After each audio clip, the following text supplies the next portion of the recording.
ಮುಂಗಾರು ಮಳೆ ರಾಜ್ಯವ್ಯಾಪಿ ಆವರಿಸಿದೆ. ಪ್ರತಿ ಜಿಲ್ಲೆಯಲ್ಲೂ ಅವಾಂತರ ಸೃಷ್ಟಿಸಿ ಆರ್ಭಟಿಸುತ್ತಿದೆ.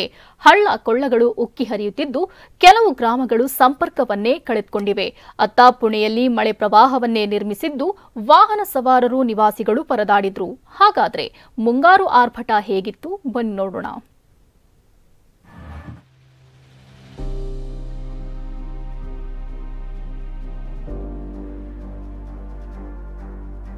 ಭೋರ್ಗರೆಯುತ್ತಿರೋ ಹಳ್ಳ ಕೊಳ್ಳ, ಕೊಚ್ಚಿ ಹೋದ ಸೇತುವೆ, ನದಿಯಂತಾದ ರಸ್ತೆಗಳು.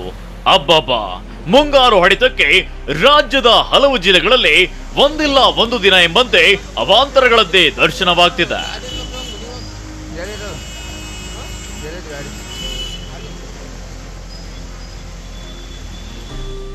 ಬೆಳಗಾವಿ ಜಿಲ್ಲೆಯ ಲಖನಾಪುರ ಬಳಿಯ ಹಳ್ಳ ಉಕ್ಕಿ ಹರಿಯುತ್ತಿದೆ. ಇದರಿಂದ ಹಳ್ಳ ಸಂಪರ್ಕ ರಸ್ತೆಯ ಮಧ್ಯದಲ್ಲಿ ಟಾಟಾ ಏಸ್ ವಾಹನ ಸಿಲುಕಿತ್ತು. ಚಾಲಕ ಪ್ರಾಣಾಪಾಯದಿಂದ ಪಾರಾಗಿದ್ದಾನೆ. ನಂದೀಶ್ ಸುಗಂಧರಾಜ ಹೂವಿನ ಕೃಷಿ ಮಾಡಿ ಎಕರೆಗೆ 7 ಲಕ್ಷ ಗಳಿಸ್ತಿದ್ದಾರೆ. ನೀವು ಕೂಡ ಅವರಿಂದ ಕಲಿಬೇಕಾ? ಅವ್ರ ಜೊತೆ ವಿಡಿಯೋ ಕಾಲ್ನಲ್ಲಿ ಮಾತಾಡಬೇಕಾ? ಈಗಲೇ ಫ್ರೀಡಮ್ ಆಪ್ ಡೌನ್ಲೋಡ್ ಮಾಡಿ. ಬೆಳಗಾವಿ ನಗರದ ಗ್ಲೋಬ್ ಚಿತ್ರಮಂದಿರಕ್ಕೆ ಮಳೆ ನೀರು ನುಗ್ಗಿದೆ. ಚಿತ್ರಮಂದಿರದ ಟಿಕೆಟ್ ಕೌಂಟರ್, ಪಾರ್ಕಿಂಗ್ ಜಾಗ ಜಲಾವೃತವಾಗಿತ್ತು. ಖಾನಾಪುರ ರಸ್ತೆ ನದಿಯಂತಾಗಿದ್ದು ಸವಾರರು ಪರದಾಡಿದ್ರು.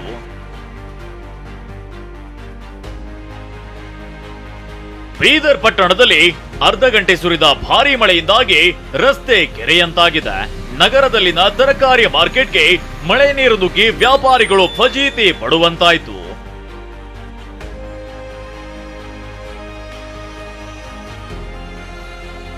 ಬಳ್ಳಾರಿ ಜಿಲ್ಲೆಯಲ್ಲಿ ಸುರಿದ ಧಾರಾಕಾರ ಮಳೆಗೆ ಕಿರು ಸೇತುವೆ ಕೊಚ್ಚಿ ಹೋಗಿದೆ.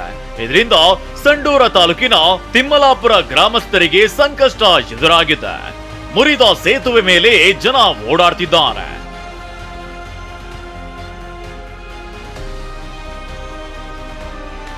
ಕೊಪ್ಪಳದ ಹ್ಯಾಟಿ ಗ್ರಾಮದಲ್ಲಿ ಕೃಷಿ ಹೊಂಡ ಕೊಚ್ಚಿ ಹೋಗಿ ಲಕ್ಷಾಂತರ ರೂಪಾಯಿ ನಷ್ಟ ಅನುಭವಿಸಬೇಕಾಯಿತು. ಮಹಾರಾಷ್ಟ್ರದ ಪುಣೆಯಲ್ಲಿ ನಿನ್ನೆ ಮಳೆರಾಯ ಅಬ್ಬರಿಸಿದ್ದಾನೆ. ವರುಣಾರ್ಭಟಕ್ಕೆ ಪುಣೆ ನಗರ ತತ್ತರಿಸಿದೆ. ರಸ್ತೆಗಳೆಲ್ಲ ನದಿಯಂತಾಗಿದ್ವು. ಇದರಿಂದ ವಾಹನ ಸವಾರರು ಪರದಾಡಿದ್ರು. ಕೆಲವು ವಾಹನಗಳು ನೀರಿನಲ್ಲಿ ಸಿಲುಕಿದ್ವು.